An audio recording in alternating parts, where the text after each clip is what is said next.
Neste primeiro episódio da série, vamos viajar no tempo, através de relatos do seu Ireno Wojciechowski, que ainda jovem descobriu a sua paixão pela música. Com milhares de quilômetros rodados em um ônibus pelo sul do Brasil e com discos gravados, seu Ireno nos conta como sua trajetória o levou a deixar os palcos de bailes e criar um dos primeiros estúdios de gravação da região, sem as facilidades tecnológicas que encontramos hoje, e trazendo junto as memórias de um tempo que não volta mais. Na sensibilidade e humildade de suas palavras, talvez seu Ireno nem saiba, mas ele nos mostra que fazer o que se ama é a chave para superar desafios e viver uma vida repleta de significados.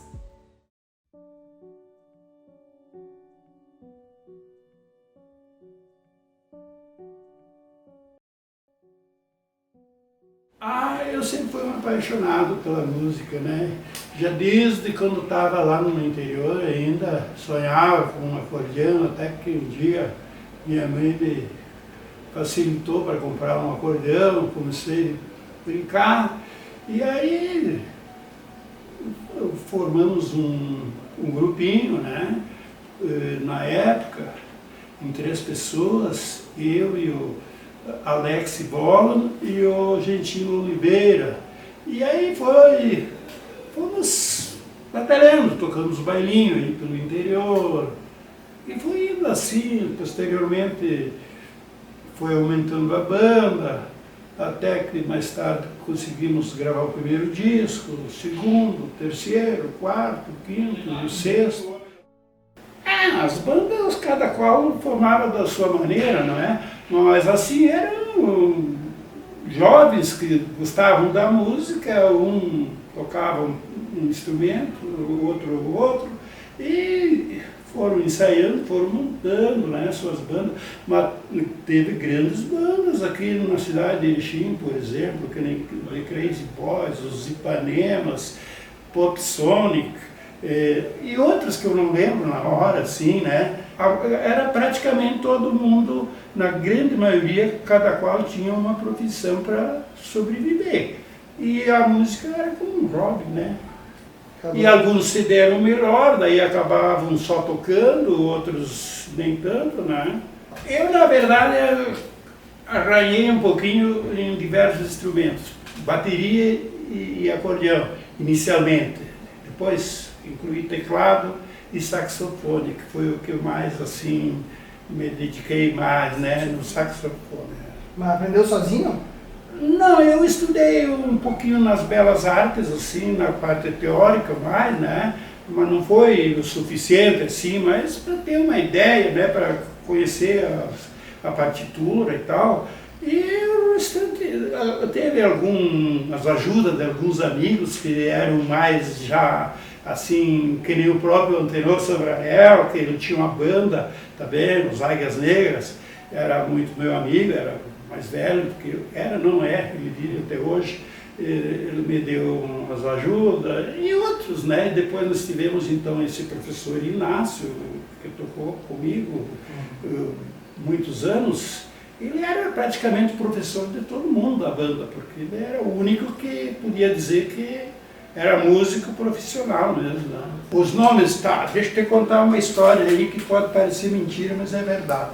O primeiro nome da minha banda, eu coloquei Os Atuais, mas sem saber se eles existiam ou não, ninguém sabia. Tá, Os Atuais, muito bem. Mas daí eu comecei a pensar, depois de uns meses, mas Os Atuais para nós, me parecia assim que era um nome muito comprometedor, né? Dizia, mas nós temos muito mal para dizer que nós somos atualizados, somos atuais, né? Os atuais. Troquei de nome. Troquei de nome para Mensageiros do Amor. Mais um tempo, sugestão de um, sugestão do outro, mudamos para Os Maratonas. Mas até aí, né, até as maratonas, a gente não chegou a gravar nada assim, sabe? Era bem amistoso. E de repente, logo depois, começou a aparecer no rádio os Atuais com a música Juliana. Esses Atuais... Como é que era essa música? Olha, eu não lembro dela assim, mas é uma música... Os Atuais é uma banda super conhecida, ela se tornou, e famosa, né? É claro, hoje também já está... Passou, como se diz, o melhor tempo deles, mas ainda eles estão nativos, já os filhos, outro pessoal, né? E é engraçado, né? Porque eu acho que eles nem existiam quando eu botei os Atuais. E só tirei por isso, por esse motivo, que eu achei assim, tá muito comprometedor esse negócio, vamos simplificar. E depois daí foi, né, que a gente falou, aí quando chegou no Los Calientes, que foi, se eu não me falha a memória, foi em 78, que quando nós mandamos confeccionar esse cartaz colorido, que foi o primeiro da região, né, e aí mais em 85, daí nós começamos a gravar, daí nós gravamos em 85 o primeiro Bolachão, 87 o segundo, em 89 o terceiro e em 90 o quarto. E depois, em 90 alguma coisa, daí a gente fez o primeiro CD e na sequência fizemos um disco só de música polonesa. Só também foi em 90. Tinha que se virar, né? E passava dia na estrada. Às vezes sim. Como é que era essa vida da estrada? Ah, você dormia em ônibus, né? Você dormia em ônibus. Muitas vezes fazia comida no ônibus, né? Fazia uns carreteiros, uns risotinhos, né? Porque, sabe, não se ganhava muito, né? Porque a banda não tinha assim um super nome, né? Não era uma banda famosa, vamos dizer assim, né? Era uma banda mais assim. Uhum. Mas enfim, mas era legal. É que às vezes você tocava, num fim de semana você tocava na Grande Porto Alegre e no outro fim de semana você já tocava lá no norte do Paraná, entende? E assim por diante, né? Então, e normalmente a gente tocava de 2 a 3 eventos por semana, né? Raramente você tocava mais do que isso, né? Inicialmente era só aqui na volta, né? Mas posteriormente nós fomos se expandindo, nós tocávamos em todo o sul do país praticamente, desde o Mato Grosso para baixo, né? Em Curitiba nós tocamos bastante, Porto Alegre, naqueles bailões, era a coisa mais popular, assim, entenda? Mas enfim, até no Paraguai a gente tocou. Olha, tem diversas, tem algumas até não sei se seria muito adequado contar, sabe?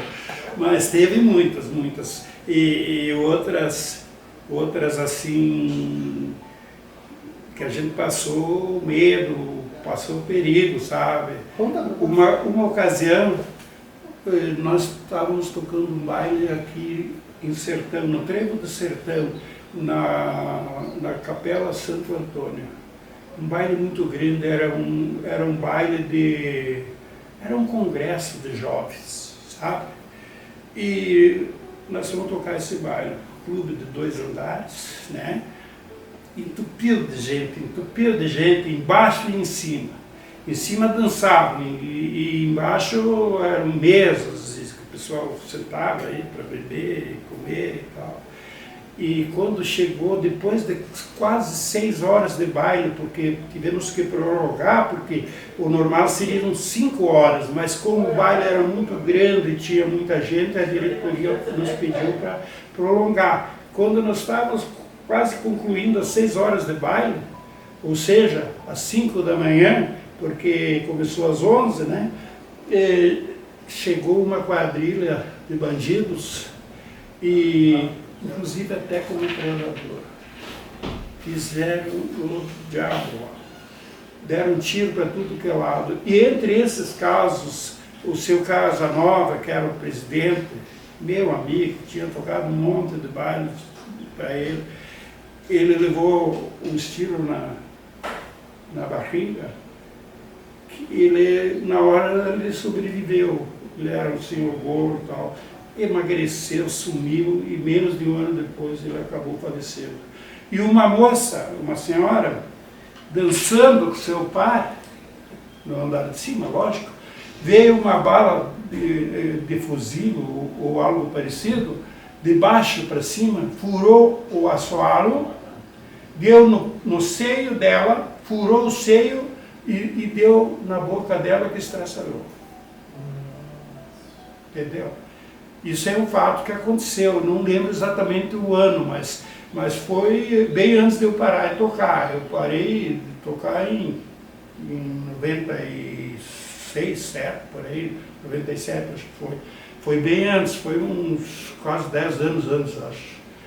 Aconteceu esse fato. E tantos outros casos, assim. Mas, enfim, que aconteceu coisas boas também, coisas muito bonitas, né? Aqui, por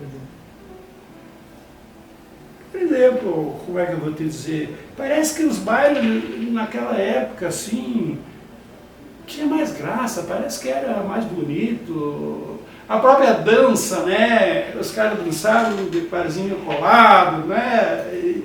Enfim, para quem é daquela época, achava legal, né? Que nem nós tocamos vários bailes, por exemplo, em CTGs, inclusive aqui na fronteira, Rosário do Sul, e toda aquela volta ali, Rosário, Jaguari, nem consigo lembrar tudo, porque às vezes me dá um branco na cabeça aí, depois dos problemas que eu já passei, né? Mas enfim, então lá você tinha que tocar só música gaúcha, né? De repente você ia tocar um baile no shopping, você tinha que tocar banda, bandão, dobradão, né? E assim, chegamos a tocar também, por exemplo, baile só com música de anos 70 e 80 também. E eu trabalho com música até hoje, mas tocar não, tocar eu parei de tocar em 97. Eu parei de tocar, né? Até porque eu, na verdade, nunca... Eu tinha pouco tempo para ensaiar, eu não conseguia acompanhar a minha turma, porque eu tinha que me virar com o resto, né? Normalmente, quem ia atrás dos contratos era eu. Naquela época, a gente tinha o costume de ir na casa dos presidentes, né? Porque não tinha essa facilidade de telefone como tem hoje, né?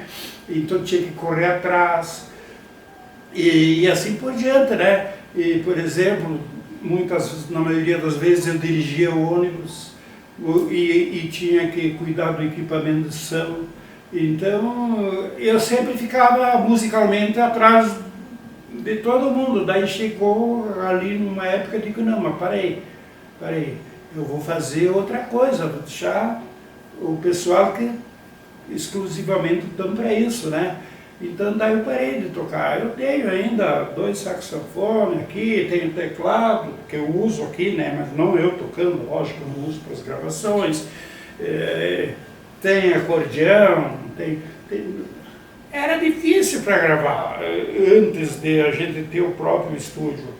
Esse foi o grande motivo de eu tentar montar um estúdio próprio.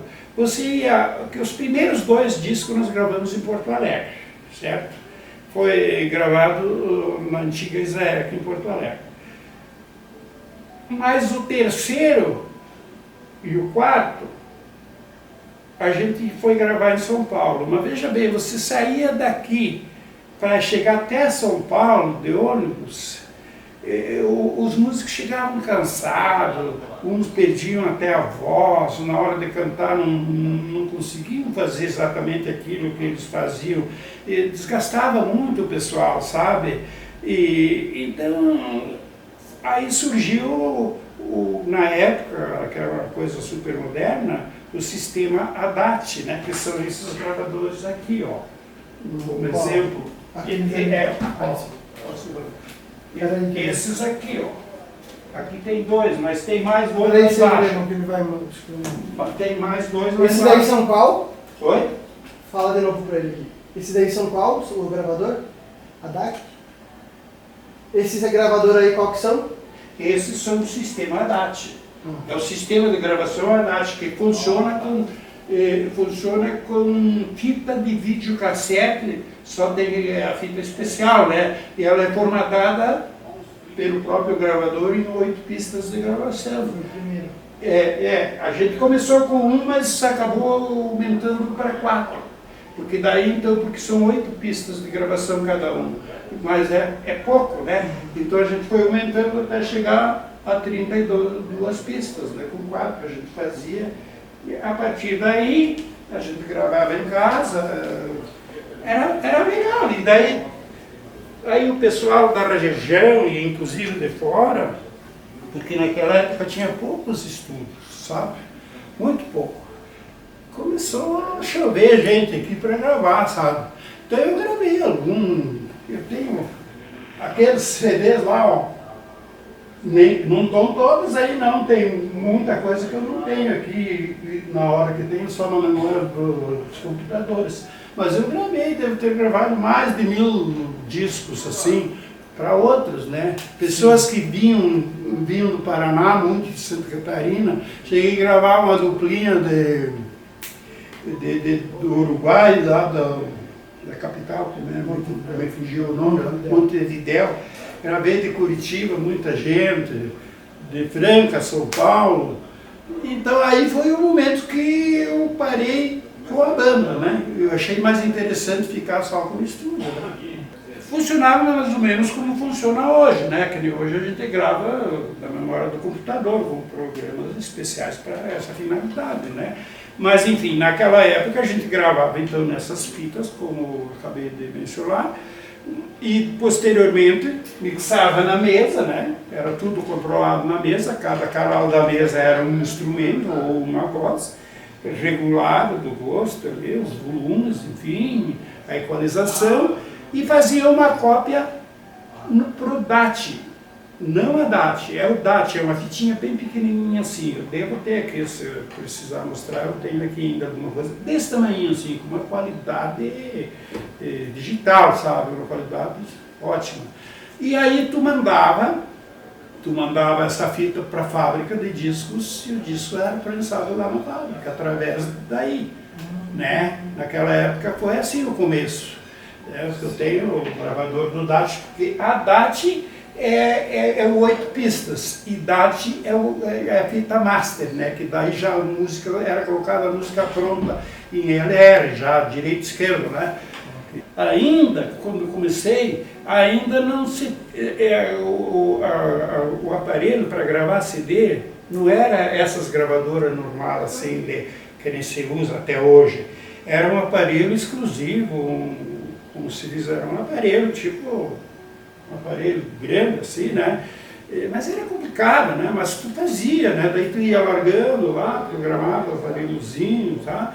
E daí tu gravava o CD, mas o CD era que a gente usava naquela época, ele custava uma faixa de R$25, na época que era mais ou menos 1 por 1 pelo dólar, sabe? Então era caríssimo, né? Era tudo mais difícil, sabe? Uhum. E depois, mais tarde, daí a gente passou a gravar diretamente nos computadores, né? Com um programa especial para isso, de 128 pistas de gravação, com todos os recursos de efeitos, de reverberação e o que você imaginar de efeitos que pode ser usado na voz ou no instrumental. Tem tudo hoje em dia, né? Hoje em dia ficou fácil fazer estúdio, por isso que está cheio de estúdio, né? E comparando gasta pouco, porque na época qualquer coisa era tudo em dólar. O mais baratinho era $1.800, se não era $4, $5.000. Entende? É complicado. E me conta uma coisa, como é que foi para o senhor se adaptar ao computador? Assim, o senhor aprendeu ou teve que alguém... Olha, acontece que esse programa, ele é meio baseado no sistema analógico. Ele tem uma mesa assim, ó, aqui. Ele tem uma mesa idêntica. Como eu já trabalhei a vida inteira numa mesa analógica, E não foi tão difícil para mexer na parte da mesa, entende? Porque ela tem um desenho aqui, tudo igualzinho, né? Aquela mesa. Então essa parte já veio fácil. Mas muitas outras coisas eu sofri. Por quê? Eu não entendo nada de inglês. E esses aparelhos importados é tudo, como se diz, o manual é tudo em inglês. Então, às vezes eu consegui branquear a barba bem antes da hora por isso, né? Mas eu fui fuçando até que eu consegui, né? A história da Gleison foi interessante porque, veja bem, quando ele era pequeno, não sei, um pouquinho que eu sabia, né? Porque hoje eu sou um grão de areia perto de uma praia musicalmente com ele, né? Mas eu queria que ele aprendesse, sabe? E ele estava todo entusiasmado para aprender. Aí eu comprei um acordeão, de 80 baixos, bonitinho, né? Comprei um órgão, um teclado, órgão, né? Para ele, e botei ele a estudar com o seu Inácio Petkovski, que era o nosso tecladista da banda, mas professor de música, né? Dá aula para quem quiser. E ele estudou um tempinho lá e um belo dia ele chegou e disse para mim: pai, eu não quero mais estudar música. Digo, mas por quê? Não quero, enjoei. Digo, então eu vou vender o acordeão e o teclado. Pode vender que eu não vou mais pegar. Beleza. Tá. Vendi mesmo, né? Passou-se um tempo, ele voltou. Pai, eu quero voltar a estudar música. Fica agora que eu já vendi as coisas, e eu pagava as aulas dele para o seu Inácio, porque ele era funcionário da banda, mas para tocar os bailes, não para dar aula para o meu filho, né? Enfim, e daí eu disse, não vou mais pagar, não vou mais te pagar, já que tu não quis. Pois ele foi lá, e o seu Inácio sempre gostava dele, e o Inácio começou a dar aula de graça para ele. Começou a dar aula de graça, por isso que ele tem uma gratidão muito grande pelo Inácio. E agora, essa gravação que nós fizemos aí, o Gleison também participou de algumas coisas assim, né? E foi ali, daí ele estudou com o Inácio até numa altura, e depois ele foi para as Belas Artes. E de repente, um dia, uns anos depois, não sei quanto tempo, ele chega em casa e me diz que ele foi nomeado para ser o diretor das Belas Artes. Eu digo, opa, rapaz, eu paro de mentir. Não, sim. Era no tempo do seu Eloy Zanella, ainda que eu acho que era o prefeito que nomeava naquela época. Nomearam ele lá, me surpreendi. Aí foi depois fazer faculdade em Passo Fundo.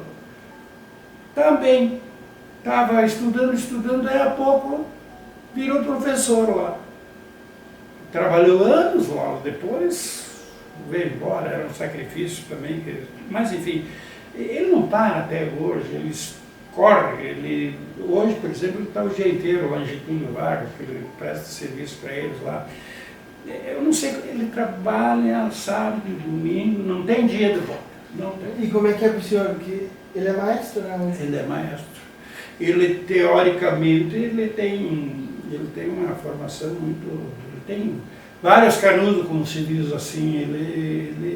Ele é formado em piano, em história da música, ele não manda de coisa. Ele virou escritor agora, já tem vários livros, está gravando mais um, escrevendo mais um. Enfim, né? Sem dúvida, eles me enchem de orgulho, os dois filhos que eu tenho, né? Pois é, com a música, na verdade, a gente aprendeu muitas coisas, né? Para te resumir assim, eu acho que a música é vida. Um dia eu fui vender o primeiro disco, quando nós lançamos o primeiro disco, para o dono de um bar. Eu ofereci o disco para ele me disse, não gosto de música. E a senhora dele escutou e falou, quem não gosta de música, não gosta da vida. Respondeu assim, no pé da letra para ele, né? Não deixou de ser um aprendizado também, né? Enfim, Ah, música, eu acho que arrumei muita amizade por causa de música, eu acho que talvez até mudei alguma coisa para melhor, né? Enfim, música para mim é tudo, né? Meu nome é Ireno Wojciechowski, essas são as minhas memórias, saberes e fazeres da música em Erechim.